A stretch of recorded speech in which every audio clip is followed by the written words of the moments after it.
बिस्मिल्लाहिर्रहमानिर्रहीम। अस्सलाम वालेकुम। How are you my dear students. आज मैं आप लोगों से यील्ड का टॉपिक डिस्कस करूंगा। सबसे पहले हम ये देखते हैं कि यील्ड होती क्या है। हम उसको आम आसान अल्फाज में प्रोडक्ट भी कह सकते हैं, या अगर हम बिल्कुल अपनी ज़बान में उसको समझना चाहें तो हम ये कहते हैं कि जो पैदावार होती है।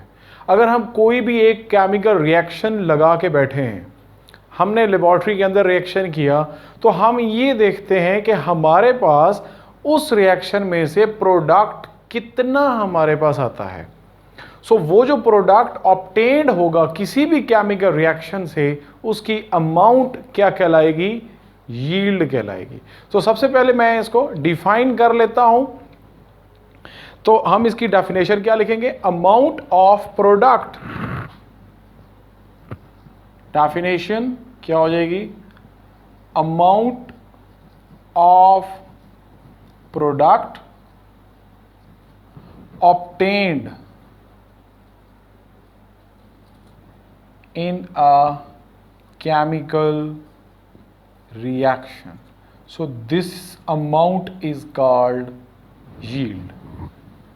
So ये टू द पॉइंट इसका एक मीनिंग था, जो डेफिनेशन थी जो हमने डिस्कस की। अब मैं चलता हूँ इसकी टाइप्स की तरफ। अब यहाँ पे यील्ड हमारे पास दो किस्म की होती है। मैं पहले टाइप्स आपके साथ डिस्कस कर लेता हूँ, देन मैं उसमें जो इम्पोर्टेंट जिस तरीके से पेपर में क्वेश्चन आता है वो भी आपसे डिस्कस कर लेता हूँ। टाइप्स, यील्ड की दो टाइप्स होती हैं। Number one is theoretical yield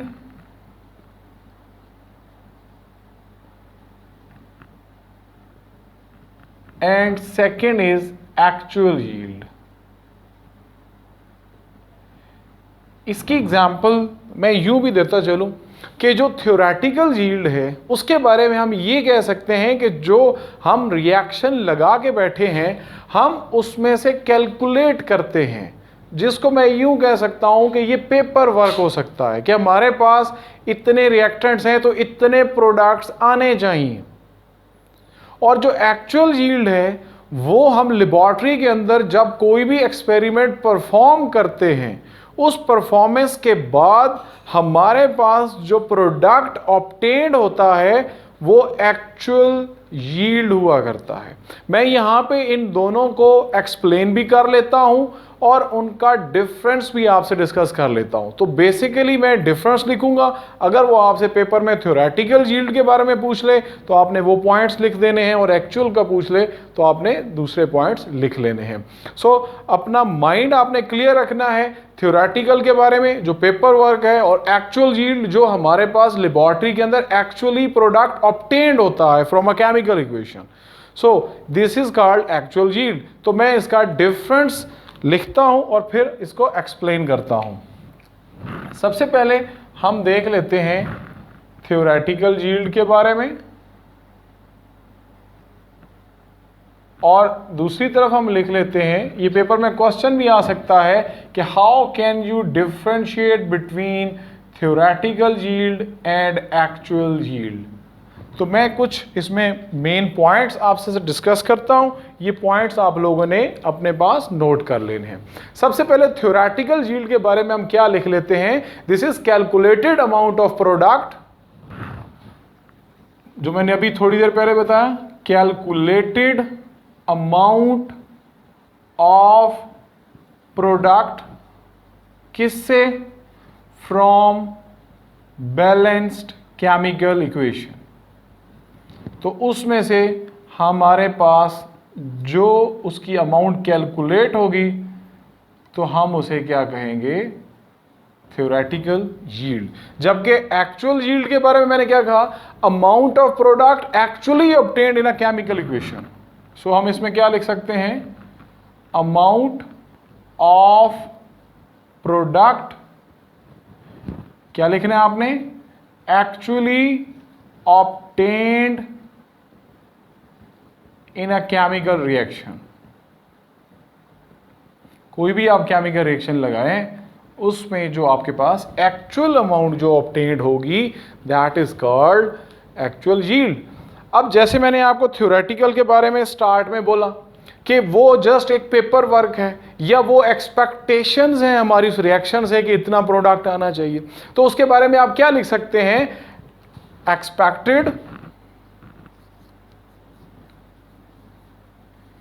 yield, या इसी को आप दूसरा नाम क्या कह सकते हैं, कैलकुलेटेड यील्ड। जैसे मैंने आपको यहां पे कैलकुलेटेड का वर्ड लिखा, तो बेसिकली दिस इज एक्सपेक्टेड, हम ये एक्सपेक्ट कर रहे होते हैं कि इतना हमारे पास प्रोडक्ट आएगा या आना चाहिए, सो this is called theoretical yield. जबकि एक्चुअल के बारे में आप क्या कहते हैं, दिस इज एक्सपेरिमेंटल।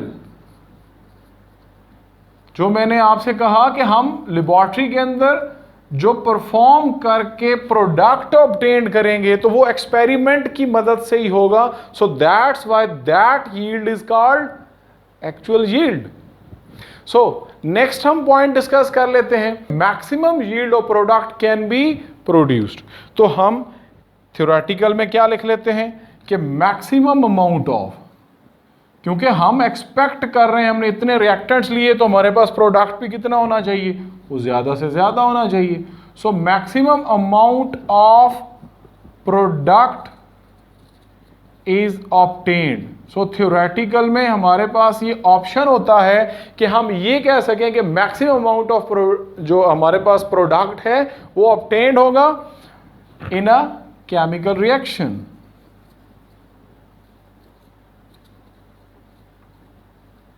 जबकि हम एक्चुअल यील्ड के बारे में क्या कहेंगे कि आप यूं कह सकते हैं कि हमारे पास जो प्रोडक्ट ऑब्टेन्ड होगा, हम उसका जो वेट करेंगे, उसको प्योरीफाई करने के बाद, उसको ड्राई करने के बाद प्रोडक्ट्स को, तो वो हमारे पास एक्चुअल यील्ड होगा। तो मैं क्या लिखूंगा, it is obtained by,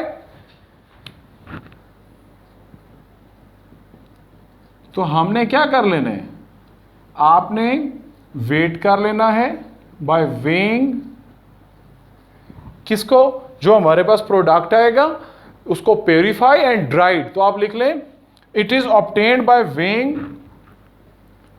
the purified and dried. उसको क्या कर लें, उसमें से प्योर कर लें, उसको क्या कर लें, खुश्क कर लें। ड्राइड प्रोडक्ट्स जो हमारे पास आएंगे तो वो क्या होंगे, वो एक्चुअल प्रोडक्ट होंगे। तो आप लिख लें obtained as a result of chemical reaction.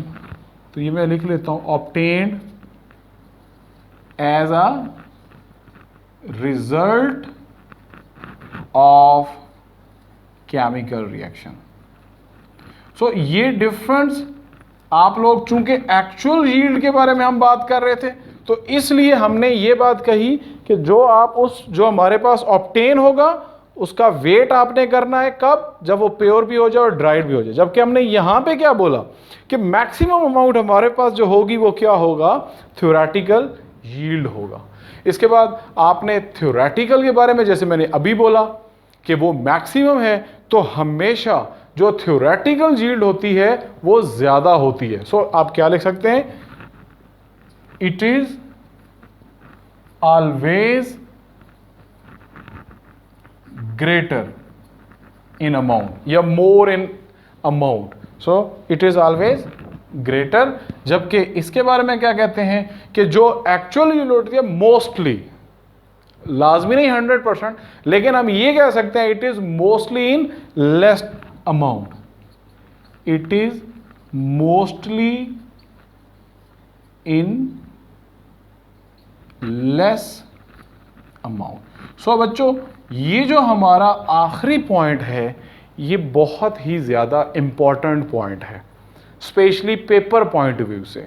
ये एक पेट क्वेश्चन है, मैं वो क्वेश्चन भी आप लिख देता हूं कि ऐसा क्यों होता है। तो मैंने आपको पहले भी बताया कि चूंकि वो एक्चुअली परफॉर्मेंस होती है, एक्सपेरिमेंटल होता है, तो अब हम देख लेते हैं कि एक्सपेरिमेंट में ऐसा क्या होता है या उस वक्त रिएक्शंस में ऐसा क्या हो जाता है कि जो एक्चुअल यील्ड होती है वो कम होती है और जो थ्योरेटिकल यील्ड होती है वो ज़्यादा हमारे पास आती है।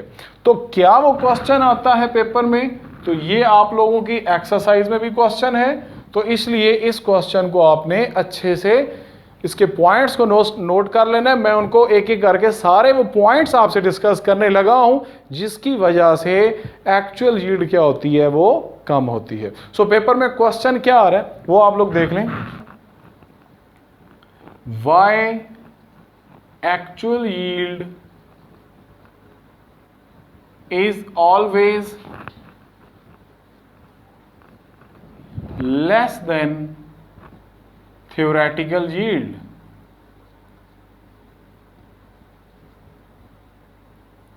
दिस इज द क्वेश्चन जो आपसे पेपर में पूछा जा रहा है। तो ये पॉइंट्स मैं लिख लेता हूं, आपके साथ डिस्कस कर लेता हूं, आप वो पॉइंट्स को नोट कर लें और उनकी एक्सप्लेनेशन को साथ साथ में लिख लें। शॉर्टली लिखना है इसका, चूंकि शॉर्ट क्वेश्चन में ही आता है। तो सबसे पहला पॉइंट हम देखते हैं कि एक्चुअल यील्ड क्यों कम होती है। वो आप फर्स्ट पॉइंट उसमें लिखें, साइड रिएक्शंस। हमने अब एक रिएक्शन लगाया और हम तो एक्सपेक्ट कर रहे थे कि वही रिएक्टेंट्स आपस में रिएक्ट होगा। हो सकता है रिएक्टेंट के अंदर कुछ ऐसा भी मटेरियल हो जो उसके साथ साथ पैरेलल रिएक्शन भी लगा दे। सो उस साइड रिएक्शंस की वजह से क्या होता है कि बाई प्रोडक्ट्स प्रोड्यूस होते हैं। अब बाई प्रोडक्ट क्या होता है, एक मेन प्रोडक्ट है और एक वो प्रोडक्ट है जिसका हमें अंदाजा ही नहीं था कि वो चीज बन सकती है। सो इस साइड रिएक्शंस की वजह से क्या हो सकते हैं, बाई प्रोडक्ट बनेंगे और बाई प्रोडक्ट की बनने की वजह से हमारा जो एक्चुअल प्रोडक्ट है उसकी अमाउंट क्या हो जाएगी, वो कम हो जाएगी। तो साइड रिएक्शंस की वजह से भी एक्चुअल यील्ड क्या होती है, वो कम होती है। तो आप लिख सकते हैं मे produce by products. So side reactions may produce by product. तो इस वजह से जो हमारा एक्चुअल प्रोडक्ट है उसकी वो रिड्यूस हो जाएगा। सो ये हमारा पहला पॉइंट हो गया। सेकंड पॉइंट हम इसका देख लेते हैं, वो क्या है, रिवर्सिबल रिएक्शंस। अब हमने कोई ऐसा रिएक्शन चला दिया जो रिएक्शन नेचुरली क्या है, वो रिवर्सिबल है। अब रिवर्सिबल रिएक्शंस में मैं आपको पिछले अपने लेक्चर्स में बता चुका हूं कि रिवर्सिबल रिएक्शंस क्या होते हैं, ये कंप्लीट रिएक्शंस ही नहीं होते। जब ये 100% प्रोडक्ट रिएक्टेंट्स प्रोडक्ट में जाते ही नहीं है तो वो रिएक्शन कंप्लीट ही नहीं है। और जब रिएक्शन कंप्लीट नहीं है तो हमारे पास यील्ड कहां से आएगी, और अगर आएगी भी सही तो वो एक्चुअल यील्ड क्या होगी, वो कम होगी as compared to expected one. जो हम एक्सपेक्ट कर रहे थे उससे क्या होगी, कम होगी। सो एक्चुअल यील्ड क्या हो जाएगी, वो हमारे पास कम हो जाएगी। सो यहां पे आप क्या लिख सकते हैं, reversible reactions are never completed. आप यूं लिख लें, reversible reactions are never completed. So इस वजह से एक्चुअल यील्ड क्या होती है, वो कम हो जाती है। नेक्स्ट थर्ड पॉइंट मैं आपसे डिस्कस कर लेता हूं, इन एक्सपीरियंस्ड वर्कर्स। अब आप लेबोरेटरी में काम कर रहे हैं तो वहां पे जो काम करने वाले हैं हो सकता है उनका लैब का इतना एक्सपीरियंस ना हो।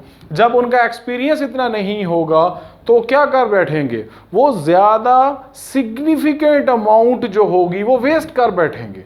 तो जब वो वेस्ट हो जाएगा उसमें अमाउंट रिएक्टेंट की, तो जब हमारे पास रिएक्टेंट ही कम हो गए तो प्रोडक्ट हमारे पास कैसे ज़्यादा हो सकते हैं। सो एक्चुअल यील्ड क्या हो जाएगा, वो कम हो जाएगी। सो वेस्ट इसका लिख लें,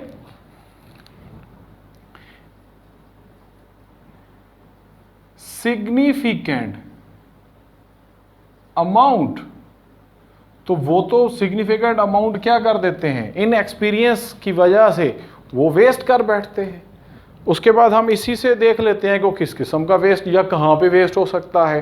तो उसमें आप लिख लें मैकेनिकल लॉस के नाम से एक हेडिंग डाल देते हैं, मैकेनिकल लॉस। तो मैकेनिकल लॉस हमारे पास किस तरह से हो सकता है। अब आप देखें वो उस वक्त क्या कर रहे हैं, मुख्तलिफ किस्म के प्रोसेसेस हैं जो लेबॉर्ट्री में किए जाते हैं। वो कौन कौन से हैं, वो फिल्ट्रेशन हो सकती है, वो ड्राइंग हो सकती है, वो वॉशिंग हो सकते हैं, वो सेपरेशन हो सकती है। सेपरेशन चाहे वो डिस्टिलेशन की मदद से करें या सेपरेशन बाय सेपरेटिंग फनल की मदद से करें। इसी तरह क्रिस्टलाइजेशन हो सकती है। सो इन सारे प्रोसेस में मैं इनको लिख देता हूं ताकि आपको ये याद रहे। तो मैकेनिकल लॉस कहाँ कहाँ हो सकता है? फिल्ट्रेशन में, सेपरेशन बाय डिस्टिलेशन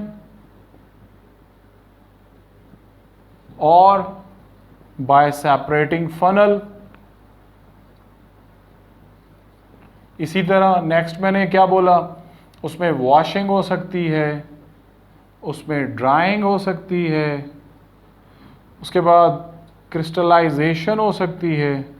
तो मतलब ये सारे वो प्रोसेस हैं जिनकी वजह से मैकेनिकल लॉस हो सकता है। इफ नॉट प्रॉपरली, अगर इन काम को प्रॉपरली नहीं करेंगे तो क्या हो जाएगा, उससे यील्ड के ऊपर अफेक्ट पड़ेगा। इफ नॉट, ये लिख लें, प्रॉपरली कैरिड आउट, अगर ये प्रॉपरली कैरी ना किए जाए तो क्या होते हैं, इट डिक्रीजेस या यील्ड, तो उससे यील्ड क्या हो जाती है, वो कम हो जाती है। और हमारा क्वेश्चन भी यही है कि why actual yield is always less than the theoretical yield. So ये 4 पॉइंट हो गए। आप इस तरह से कुछ पॉइंट और भी लिख सकते हैं कि हमारे पास रिएक्टेंट्स इम्प्योर हो सकते हैं, उस वजह से भी यील्ड के ऊपर अफेक्ट पड़ सकता है, एक्चुअल यील्ड के ऊपर। इसी तरह आप रिएक्शंस की कंडीशंस के बारे में लिख सकते हैं कि वो अननेसेसरी कंडीशंस आपको उस वक्त अवेलेबल होती हैं, इस वजह से भी। तो ये मेन 4 पॉइंट्स हैं जो आपने अपने आंसर में मेंशन करने हैं, तो इंशाल्लाह आपको वो फुल क्रेडिट करेगा। तो ये था हमारा इसी एक्चुअल और थ्योरेटिकल यील्ड में से जो इम्पॉर्टेंट क्वेश्चन था। अब मैं चलता हूं इसी यील्ड में, नेक्स्ट हमारा टॉपिक है वो है परसेंटेज यील्ड के बारे में। तो वो अब मैं आपसे डिस्कस कर लेता हूं, परसेंटेज यील्ड क्या होती है। परसेंटेज यील्ड के बारे में आप उसको कह सकते हैं कि this is also called efficiency of reaction. अब एफिशिएंसी से मतलब क्या होता है कि वो कितना ज़्यादा एफिशिएंट रिएक्शन था। एफिशिएंसी का बेसिक हमारे पास उन प्रोडक्ट्स को जो हम ऑब्टेन करते हैं उसकी परसेंटेज के ऊपर हम उसको कहते हैं। सो दैट्स वाई हमारा जो नेक्स्ट टॉपिक है वो क्या है, परसेंटेज यील्ड। और इसी का दूसरा नाम मैंने आपको क्या बताया कि this is also called efficiency of a chemical reaction. अब ये एक इंपॉर्टेंट क्वेश्चन पेपर में आ चुका है कि what is the efficiency of a chemical reaction.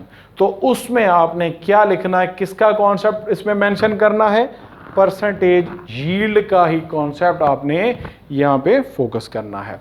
अब मैं चलता हूँ, इसकी डेफिनेशन मैं आपसे डिस्कस कर लेता हूँ। सो हम इसको क्या कहेंगे, इसकी डेफिनेशन आप लोग लिख लें, इट इज द रेशो। हमने अब क्या करना है, जैसे अभी मैंने आपसे कहा थ्योरेटिकल यील्ड और एक्चुअल यील्ड है, आपने उनकी रेशो ले लेनी है। It is the ratio of actual yield and या to theoretical yield multiplied by या मल्टीप्लाइड विथ 100। अब यहां पे मैं आपको परसेंटेज निकालने का तरीका इस तरह से बता सकता हूं, इसको याद रखने का।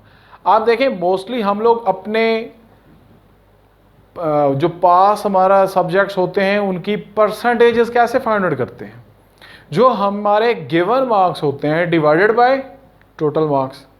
अब मोस्टली ये होता है कि अब जो टोटल हैं वो तो फिक्स हैं। फॉर एग्जांपल 100 मार्क्स हैं किसी भी पेपर में, वो तो फिक्स है, उसने तो ना बढ़ना है ना कम होना है। हाँ, हमारी एफिशिएंसी, हमने कितनी मेहनत की वो हमारे ऑब्टेन्ड मार्क्स हैं। हमने 99 भी ले लिए, 100 भी ले लिए, 90 ले सकते हैं, कोई भी हो सकते हैं।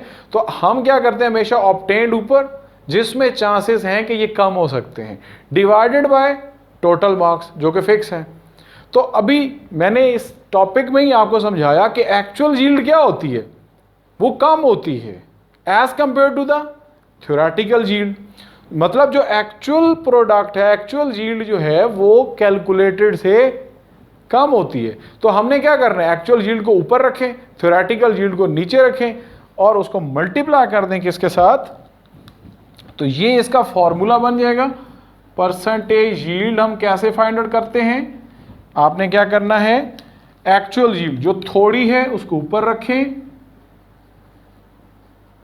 और जो ज्यादा है वो कौन सी है, थ्योरेटिकल यील्ड, उसको नीचे रखें और मल्टीप्लाई कर दें with 100। So this is the definition of percentage yield. अब मैं देख लेता हूं इसका सिग्निफिकेंस कि हमें इससे क्या, इसका सिग्निफिकेंस क्या है। एक तो मैं आपको बता चुका हूं कि हम इससे क्या करते हैं, एफिशिएंसी ऑफ रिएक्शन को फाइंड आउट करते हैं। तो पहला आप लिख लें, percentage yield give the efficiency. तो हम यहां पे क्या लिख लेते हैं, फर्स्ट कि जो परसेंट यील्ड है वो क्या करती है, हमें इंडिकेट करती है efficiency of reaction, indicates the efficiency of chemical reaction. और सेकंड जो सबसे इंपॉर्टेंट बात है वो क्या है कि जो परसेंटेज यील्ड होती है ये डायरेक्टली प्रोपोर्शनल होती है एफिशिएंसी ऑफ रिएक्शन।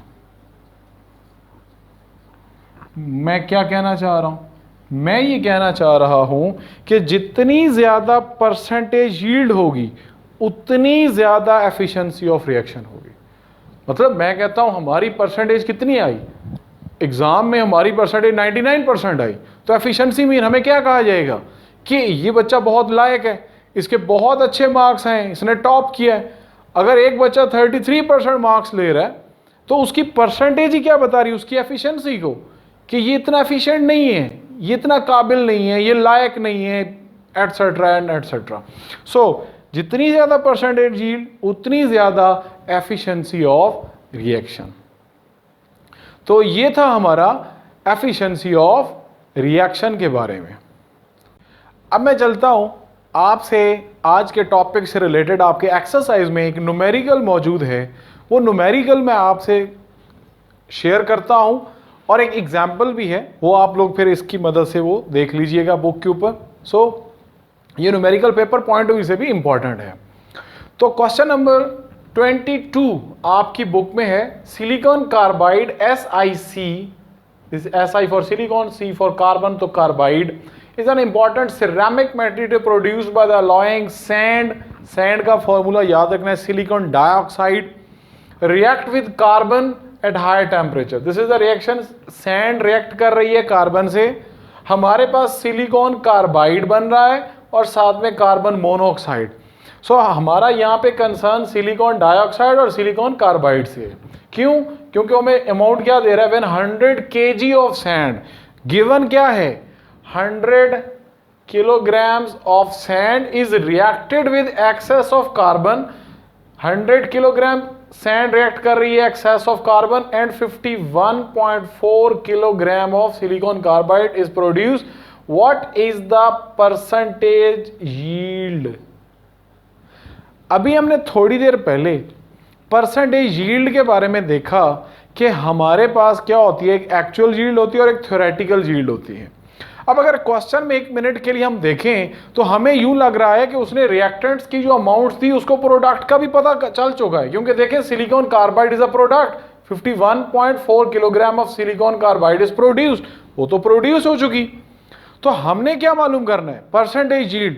हमें परसेंटेज यील्ड में दो चीजें चाहिए, एक तो हमें चाहिए एक्चुअल यील्ड जो कि ये आ चुकी। अब हमें के मालूम क्या करना है इस गिवन डेटा से, we have to find out the theoretical yield जो कैलकुलेटेड होगी, हम उसको कैलकुलेट कैसे करेंगे वो हम आज यहां पे डिस्कस करेंगे। सबसे पहले हम थ्योरेटिकल यील्ड को मालूम करेंगे, देन हम परसेंटेज मालूम कर सकते हैं। सो गिवन क्या है, आपने हमेशा डेटा ये देखना होता है कि गिवन क्या है और आपने क्या मालूम करना है। चूंकि हमें मैसेस गिवन है तो हमने थ्योरेटिकल यील्ड भी किस में फाइंड आउट करनी है, मैथ्स में फाइंड आउट करनी है। तो सबसे पहला काम हम क्या कर लेते हैं, थ्योरेटिकल यील्ड को फाइंड आउट करने से पहले हम इन मैसेस को जो किलोग्राम्स में गिवन है इनको ग्राम्स में कन्वर्ट करते हैं। तो मैं पहले क्या लिख देता हूं कि हमारे पास गिवन क्या है।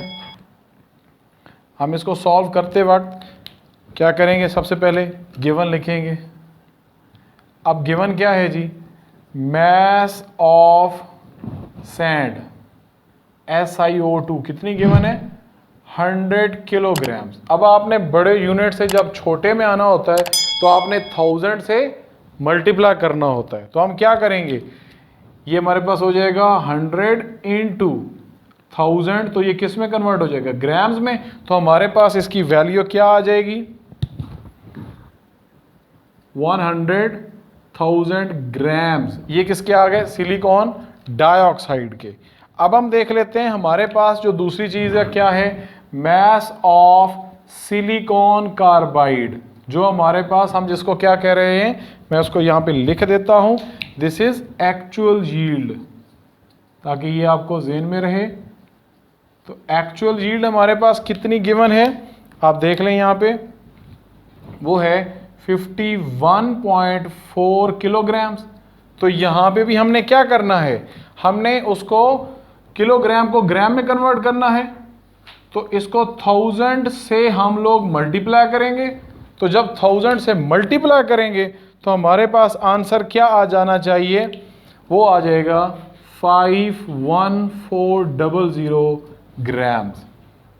51400 ग्राम्स, क्योंकि यहाँ पे पॉइंट भी मौजूद है तो 10 नीचे आएगा, एक 0 यहाँ से उड़ जाएगा, तो 51400 ग्राम हमारे पास क्या होगा, इसकी मैस होगी सिलिकॉन कार्बाइड की।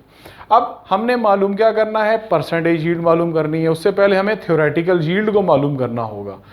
अब हम क्या कर लेते हैं, सबसे पहले जब भी आपने ये काम करना है तो पहले स्टेप में आपने number of moles of reactants को फाइंड आउट करना है। तो हमारे पास रिएक्टेंट क्या था, सिलिकॉन डाइऑक्साइड। तो पहला स्टेप मैं क्या लिख देता हूं, number of moles of reactants. ये न्यूमेरिकल्स में आपने हमेशा मोल्स को, इन जैसे न्यूमेरिकल्स में नंबर ऑफ मोल्स को फाइंड आउट करना है। अब हम नंबर ऑफ मोल्स को फाइंड आउट करने का हमारे पास क्या मेथड है, हमने देखा था मोल्स में, मोल के फॉर्मूला में, कि हम मोल्स को फाइंड आउट करते थे, मोल किसके इक्वल होता था, मैस ओवर मॉलिक्यूलर मैस कह दें या मोलर मैस कह दें। तो this is the formula, mole is equal to mass over molar mass. अब मैस हमारे पास गिवन है इस रिएक्टेंट की, हमने उसकी मोलर मैस या मॉलिक्यूलर मैस फाइंड आउट कर लेनी है। तो ये दोनों चीजें हम लिख लेते हैं। हमारे पास मैस कितनी है, मैस ऑफ SiO2 वो गिवन है आपके पास 100,000 ग्राम्स। तो उसकी मॉलिक्यूलर मैस आप लोग फाइंड आउट कर लें, तो वो कितनी होनी चाहिए, 14। इसका एटॉमिक नंबर होता है तो 28 हो गया, इसका 16 इंटू 2 32, तो इट विल बी 60 ग्राम्स पर मोल। तो हम इसको फॉर्मूला में पुट करते हैं और देखते हैं हमारे पास क्या आंसर आता है। ये आपने मेरी हेल्प करनी है। So N is equal to M over capital M, ये मैंने इसी फॉर्मूला को लिखा, मैंने वैल्यू उसमें पुट करनी है। तो मैं क्या करूँगा, मैस मेरे पास कितनी है, 100,000 ग्राम डिवाइडेड बाय 60। सो वो मेरे पास कितना आंसर आएगा जी 1666 जी। तो वो मेरे पास आ रहा है 1666 जी 0.66। ये क्या आ गए, मोल्स ऑफ SiO2। सैंड के मोल्स मेरे पास इस रिएक्टेंट के आ गए 1666.66 मोल्स ऑफ सिलिकॉन डाइऑक्साइड। अब नेक्स्ट स्टेप में आपने क्या करना है, you have to find out the moles of the product. अब प्रोडक्ट के मोल्स को फाइंड आउट करने के लिए आपने बैलेंस केमिकल इक्वेशन से mole mole ratio find out करनी है। तो मैं सेकंड स्टेप इसका क्या लिख लेता हूं, we have to find of number of moles of products. तो प्रोडक्ट्स के मोल्स हमने फाइंड आउट करने हैं, तो हम कैसे करेंगे, वो रिएक्टेंट्स के मोल के साथ कंपेयर करके उसको फाइंड आउट करेंगे। आपने क्या करना है, रेशो लेनी है गिवन, और जो आपके पास क्या करना है, आपने मालूम करने हैं सिलिकॉन कार्बाइड के मोल्स मालूम करना है with respect to silicon dioxide. So ये रेशो आपने मोल्स की बैलेंस्ड इक्वेशन से लेनी है। अब देखें सिलिकॉन डाइऑक्साइड के कितने मोल्स हैं, 1, और सिलिकॉन कार्बाइड के कितने, 1। तो आप क्या लिखें, 1:1, कि अगर 1 मोल इसका है तो 1 मोल इसका ऑब्टेन होगा।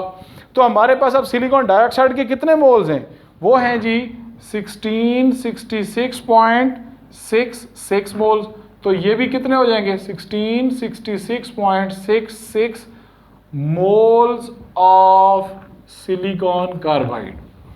अब ये हमारे पास किसके मोल्स आ गए, सिलिकॉन कार्बाइड के, जो कि प्रोडक्ट था। अब मैंने कहा कि हमारे पास जो प्रोडक्ट एक्चुअली ऑब्टेन्ड था वो मैस में था, तो यहां भी हम इन मोल्स को क्या कर लेते हैं, मैस में कन्वर्ट कर लेते हैं। तो यही फार्मूला हम कैसे लगा लेंगे, हम इसको यूं यूज कर लेंगे कि mass is equal to mole into molar mass, mole into molar mass. तो मोल्स ऑफ सिलिकॉन कार्बाइड के हमारे पास कितने आ चुके हैं, वो वही 1666.66, और मोलर मैस देख लेते हैं 18, और हमारे पास कितना हो जाए 28 + 12 जी 40। तो अब हम इन दोनों को मल्टीप्लाई कर लेते हैं, तो देखें क्या आंसर आता है जी, आप बता दें वो कितना होता है 66, यानी कि हमारे पास जी 56.4 राउंड अबाउट ये हमारे पास क्या आ जाते हैं, ग्राम्स ऑफ सिलिकॉन कार्बाइड। अब ये जो हमारे पास मैस आई है, this mass is actually theoretical yield. So ये पॉइंट मैं आपको एक्चुअली बताना चाह रहा था कि ये हमने वो कैलकुलेट कर ली अमाउंट जो हमें चाहिए थी। अब हमारे पास थ्योरेटिकल यील्ड वो कहता है कि इतना अमाउंट, इतने ग्राम सिलिकॉन कार्बाइड के प्रोड्यूस होने चाहिए, बट हमारे पास कितने प्रोड्यूस हुए, 51440 ग्राम। तो हम क्या कर लेते हैं, परसेंटेज यील्ड, जो एक्चुअली क्वेश्चन था what is a percentage yield, तो परसेंटेज यील्ड फाइंड आउट करने का फॉर्मूला क्या होता था, आपने क्या करना है, एक्चुअल यील्ड ऊपर लिखनी है, डिवाइड करना है उसको थ्योरेटिकल यील्ड से, और उसको मल्टीप्लाई कर देना है किसके साथ, 100 के साथ, तो परसेंटेज आ जाएगी जी। एक्चुअल यील्ड हमारे पास कितनी आई, दिस इज द एक्चुअल जो हमें स्टार्ट में गिवन थी, वो थी 51400, और थ्योरेटिकल कितनी आई 6666.4 इंटू 100। तो ये जब हम इसको डिवाइड करते हैं 100 से मल्टीप्लाई करते हैं तो कितना आंसर आना चाहिए जी, वो है जी 77% हमारे पास सिलिकॉन कार्बाइड प्रोड्यूस हुआ। सो ये था हमारा ये सारा मेथड जिसके ज़रिए हमने परसेंटेज यील्ड को फाइंड आउट किया। एक्चुअल गिवन है, थ्योरेटिकल का ये सारा मेथड था। आपने पहले moles of reactants, then products, then उसको मोल्स को मैस में, और फिर परसेंटेज यील्ड आपने फाइंड आउट कर ली। So this is all about yield. ये था हमारा इस फर्स्ट चैप्टर का लास्ट टॉपिक। नेक्स्ट लेक्चर में मैं आपसे लिमिटिंग रिएक्टेंट के और कुछ न्यूमेरिकल्स आपसे डिस्कस करूंगा। अपना बहुत ज़्यादा ख्याल रखें, खुश रहें, घर रहें, महफूज रहें। अस्सलामु अलैकुम व रहमतुल्लाह व बरकातहू।